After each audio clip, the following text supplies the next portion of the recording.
ठीक है जी, कंस्ट्रक्टर क्या होते हैं? कंस्ट्रक्टर होते हैं is used to initialize the object of a class. किसी भी ऑब्जेक्ट को इनिशियलाइज करने के लिए मैं क्या करती हूँ? कंस्ट्रक्टर यूज करती हूँ।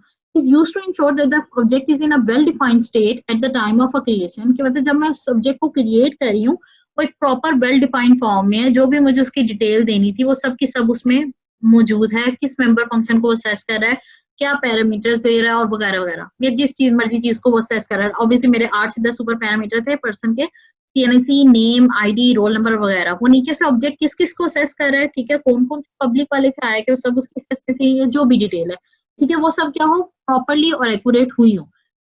So a class is automatically generated by a compiler. However, we can write by ourselves also. Normal हमने बात की थी कि हमने कहा कि कंस्ट्रक्टर क्या होते हैं, बाय डिफॉल्ट जनरेट होते हैं। जैसे ही मैंने प्रोग्राम लिख दिया, अगर उसमें मैंने कोई कंस्ट्रक्टर मेंशन नहीं किया, सिंपल ऑब्जेक्ट क्रिएट किया वगैरह, तो कंपाइलर जैसे उसे कंपाइल करेगा तो वो क्या होगा, आप जैसे ही वो लिखेगा मैं वो मतलब उस चीज को डिक्लेयर करूंगी, ऑब्जेक्ट बनाऊंगी, उसी टाइम पे क्या करेगा, अपने कंस्ट्रक्टर को कॉल करेगा ऑटोमेटिकली। ठीक है, हमने सिखा था इम्प्लिसिट कंस्ट्रक्टर, ठीक है, वो इम्प्लिसिटली क्या होंगे, कॉल हो जाएंगे। लेकिन अगर मैं उसे स्पेशली एक्सप्लिसिटली कर देती हूँ, ठीक है, तो हमें उसके अपने एडवांटेजेस थे उसमें, ठीक है, हमें अपने कोई फायदे थे, पैरामीटर्स वगैरह की सेंस में इस तरह, लेकिन वो कंपल्सरी ऑब्वियसली नहीं था। ठीक है, और वो बहुत कम समझ लें रियल लाइफ की आपकी यूज में भी बहुत कम आता है। Constructor is automatically called when the object is created. Constructor is also usually called, ठीक है, एक्सप्लिसिटली। वही आपके वैसे तो इम्प्लिसिट होगा, ठीक है, बाय डिफॉल्ट कॉल होते हैं, लेकिन अगर उसे एक्सप्लिसिटली करने चाहोगे तो वो वैसे भी कॉल होते हैं। कंस्ट्रक्टर की प्रॉपर्टीज क्या है? Is a special function having same name as the class. एक तो खास इसकी बात है कि बाकी मेथड वगैरह से कभी कभी डिफरेंस पे आएंगे तीनों, तो अब इसमें मैं ये बता सकती हूँ कि इसकी स्पेशली बात तो है ही है कि इसकी क्लास का नाम जो आप जिस क्लास में से डिक्लेयर करें और इस फंक्शन का नाम, सॉरी कंस्ट्रक्टर का नाम वो सेम होगा। अगर क्लास मेरी स्टूडेंट की थी तो मेरे कंस्ट्रक्टर का नाम भी स्टूडेंट ही रहेगा। ठीक है, उसके बाद दूसरा आ जाता है constructor does not have return type. Constructor की आपकी क्या रिटर्न टाइप नहीं होती, जबकि ऊपर फंक्शन और मेथड दोनों की रिटर्न टाइप थी। ठीक है, ये इन दोनों का डिफरेंस है, साथ ही डिफरेंस पे थोड़ा सा एलैबोरेट कर रही हूँ। ठीक है, कंस्ट्रक्टर की कोई रिटर्न टाइप नहीं होती, लेकिन मेथड और फंक्शन दोनों की रिटर्न टाइप थी। तीसरा आ जाता है constructors are commonly public members. ठीक है, कंस्ट्रक्टर्स हमारे क्या होते हैं, पब्लिक मेंबर्स कहलाते हैं। ठीक है, और वो आपके पब्लिकली हमने अगर वो स्पेशली वो एक्सप्लिसिट की इम्प्लिसिट की बात है, एग्जाम्पल देखते हैं उसमें थोड़ा क्लियर होगा। ठीक है, क्लास मैंने कह दी कि स्टूडेंट की एक मैंने क्लास बनाई है, उसमें मैंने इन रोल नंबर जो भी इसके फंक्शन, ठीक है, मैंने उसे कहा कि पब्लिक में क्या करो स्टूडेंट। ठीक है, और ये मैंने अब क्या बना दिया, अपना कंस्ट्रक्टर एक बना लिया। ठीक है, उसमें मैंने क्या कि ये क्या है, स्टूडेंट क्लास कंस्ट्रक्टर है। अब इसका नाम और उसका नाम बिल्कुल सेम है, ठीक है, कोई फर्क नहीं है। मैंने उसे कहा कि आपकी क्या है जो पैरामीटर्स है, मैंने यहाँ पे कोई भी नहीं दिए, दैट्स इट, वो ब्लैंक जा रहा है। ठीक है, मैंने उसे कहा कि roll number is equal to 0 है, मतलब स्टार्टिंग या इनिशियल जो रोल नंबर था वो मैंने उसे क्या किया, जैसे 0 इनिशियलाइज कर दिया। उसके बाद मैंने क्या किया, इफ मेन किया। अब मैंने क्या करना है, उस चीज को कॉल करना है। ठीक है, कॉल करने के लिए मैंने क्या किया, स्टूडेंट है, आज स्टूडेंट क्या है, इस मेरे ऑब्जेक्ट का नाम है। ठीक है, कंस्ट्रक्टर का नाम नहीं है, आज स्टूडेंट मेरे ऑब्जेक्ट का नाम है। उससे मैंने क्या, constructor is implicitly called at this point. यहाँ पे क्या, मैंने यहाँ पे उसके फंक्शन कॉल नहीं भेजी, कंस्ट्रक्टर को नहीं मैं भेज रही। ठीक है, मैंने उसे ऊपर कोई डिक्लेयर नहीं किया कि ये मेरा क्या कंस्ट्रक्टर है या वगैरह, वहां पे कोई ऐसा कीवर्ड मेंशन नहीं है। एक नॉर्मल सा मैंने एक चीज बना दी कि ठीक है स्टूडेंट का है जो ये इनिशियलाइज कर रहा है। अब वो क्या करेगा, उसे इम्प्लिसिटली क्या करेगा, यहाँ पे कॉल करेगा। यहाँ पे मैंने कुछ मेंशन नहीं किया कि जी इस कंस्ट्रक्टर को बुलाएं या ये कुछ करना है वगैरह, नहीं, मैंने जैसे ही ऑब्जेक्ट क्रिएट किया उसने क्या किया, उसे कंस्ट्रक्टर के तौर पे खुद ही बुला लिया। इवन कंपाइलेशन के टाइम भी नहीं, जैसे मैंने अपना ऑब्जेक्ट क्रिएट करूंगी वो उसी टाइम पे उसे बुला लेगा।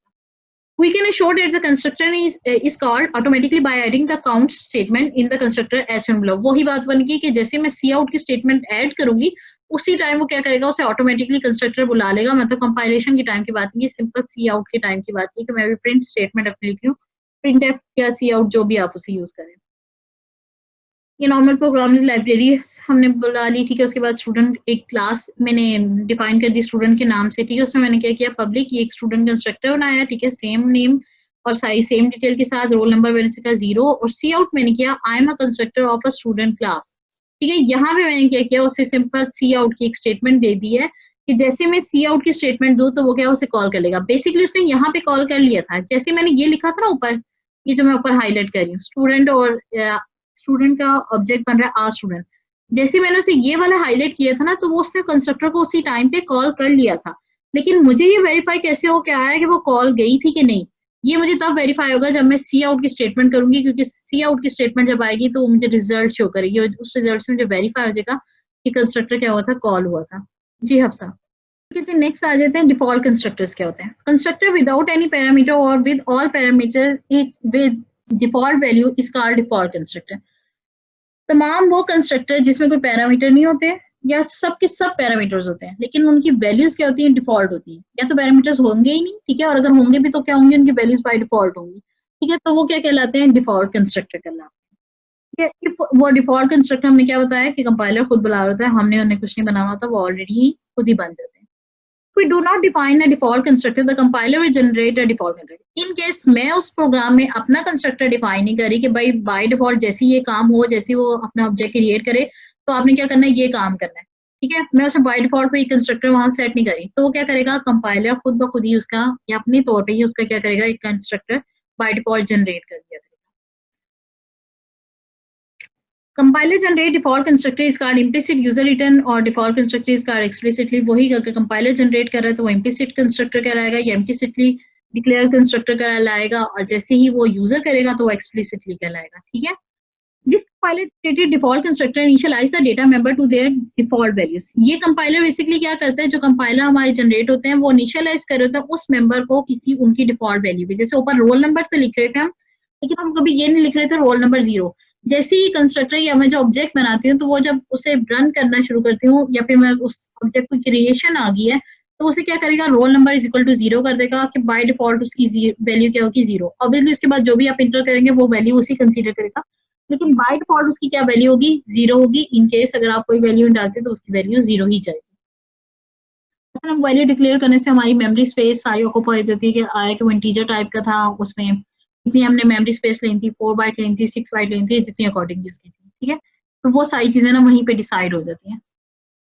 If we have given any constructor of a class written whether it is our own explicitly constructor parameter or without parameter, ठीक है, with parameter having default value or our own construction with parameter। explicitly का क्या होगा, जब मुझे explicitly constructor बनाना है तो उस पर मुझ पे डिपेंड करेगा आए कि मैंने उसमें कोई अपना पैरामीटर्स देने की नहीं, और अगर देना भी है तो उनकी कोई डिफॉल्ट वैल्यूज देनी है या नहीं, ठीक है, तो वो क्या होगा, मेरे अपने ओन पे होगा, और वो क्या कहलाएगा, और ओन कंस्ट्रक्टर विद पैरामीटर भी हो सकता है और विदाउट पैरामीटर भी हो सकता है, जो भी आप then compiler will not create. Obviously जैसे मैंने एक्सप्लिसिटली एक कंस्ट्रक्टर बना दिया है तो कंपाइलर क्या करेगा, वो इम्प्लिसिट जो कंस्ट्रक्टर कॉल कर रहा था उसे उस टाइम पे कॉल नहीं करेगा। इम्प्लिसिट सिर्फ तभी होगा जब आपने कोई एक्सप्लिसिटली कॉल नहीं किया हो, ठीक है, अगर एक्सप्लिसिटली कॉल है तो इम्प्लिसिटली कभी भी कॉल नहीं होगा, ठीक है, जब वो कंस्ट्रक्टर नहीं आएगा कंपाइलर खुद से अपनी कोई मुदाखलत नहीं करेगा।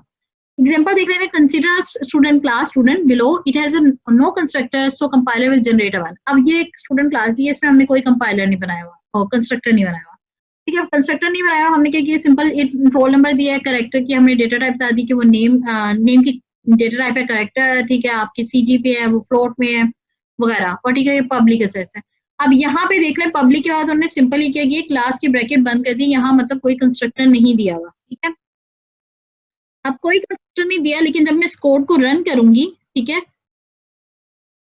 दूसरा लिख दिया roll number is equal to 0, CGP is equal to 0, ये अब ये वाला जो यहाँ से यहाँ तक का काम है, ये जो ब्रैकेट से यहाँ से स्टार्ट हो रहा है, ये काम आपको नजर नहीं आएगा, लेकिन बेसिकली क्या कर रहा है, कंपाइलर ने ये काम कर देना है, क्योंकि ये आपने नहीं लिखा, वो क्या हुआ है, बाय डिफॉल्ट या इम्प्लिसिट कंस्ट्रक्टर जो था वो जनरेट हुआ है। उसने क्या किया, इन तमाम के तमाम को 0 या नल वैल्यू के अकॉर्डिंगली कर दिया, और वो किसके अकॉर्डिंगली किया, 0 उसने इंटीजर की बेसिस पे किया, सीजी पे फ्लोट में था तो 0.0 कर दिया, नेम जो था वो आपका करेक्टर था तो उसने उसमें नल की वैल्यू डाल दी, ठीक है, ये बाय डिफॉल्ट जो वैल्यूज डाली है ये किसने डाली है, कंपाइलर ने डाली है। इन केस अगर आप अपना कर लेते हो, इन्होंने मेरे ख्याल में एक्सप्लिसिटली एक नहीं डिक्लेयर करके बताया, हम वो देख लेते हैं, एक्सप्लिसिटली फर्ज कर लेते हैं अगर मुझे डिक्लेयर करना था, ठीक है, मैं उसमें करती रोल नंबर क्या करती, बाय डिफॉल्ट 1 रख दो, ठीक है, और अगर सीजीपी है तो आप क्या करो 0.01 रख दो, या अगर नेम है बाय डिफॉल्ट यूजर नेम लिख दो, ठीक है, तो बाय डिफॉल्ट क्या होता है, इस बात पे डिपेंड करते हुए कि आया कि आप बाय डिफॉल्ट क्या वैल्यू रखना चाहते हैं, आप उस पे कर सकते हो। लाइक साइन अप पेज पे जाते हो, ठीक है, वहां पे क्या लिखा होता है, आप यूजर, आपकी 2 बार्स बनी आती हैं साइन इन के लिए, ठीक है, एक में लिखा होता है यूजर नेम, उसके अंदर बाय डिफॉल्ट कोई चीज लिखी आ रही थी कि आया कि ईमेल आईडी है या उस तरह की कोई चीज है, ठीक है, आप वो से कर सकते हो। पासवर्ड होता है उधर क्या बने आते हैं, स्टार्स बने आ रहे हैं, या फिर इस तरह की कोई चीज लिख रही थी, या इंटर पासवर्ड लिखा आ रहा है, बाय डिफॉल्ट वैल्यू दी होती है। तो कंस्ट्रक्टर यूज करूंगी बेसिकली उस काम के लिए करूंगी ताकि वो क्या यूजर फ्रेंडली एक एनवायरनमेंट दे रहा है, या यूजर के मोर अंडरस्टैंडिंग में आएगा जब उसे लिखा नजर आएगा कि भाई यूजर नेम जब मांगा जा रहा है तो ईमेल आईडी डालना है, ठीक है, और जब मैंने उसे कहा है कि पासवर्ड डालो तो उसमें क्या है, मैंने वो नीचे लिखा हुआ है कि ठीक है यहाँ पे की आ रही है और स्टार में ही डालेंगे, ठीक है, मतलब आपके नजर नहीं आएंगे जो भी, उसकी फिजिबिलिटी के लिए। इन केस मैंने CNIC डलवाना था किसी से, तो मैंने अगर उसमें मेंशन किया हुआ एक CNIC बाय डिफॉल्ट लिख दिया अपने कंस्ट्रक्टर में और उसमें डैश के साइन डालें, तो उसे पता होगा कि ठीक है डैश के साइन के साथ CNIC डालें, ठीक है। तो वो यूजर के लिए मोर कंफर्टेबल करने के लिए या उसको अंडरस्टैंडेबिलिटी को अच्छा करने के लिए उसके लिए मैंने एक्सप्लिसिट कंस्ट्रक्टर करती हूँ, ठीक है। और उसमें क्या कर सकती हूँ, अपनी वैल्यूज डाल सकती हूँ जिनके तहत मैं उन्हें क्या कर सकती हूँ, इनिशियलाइज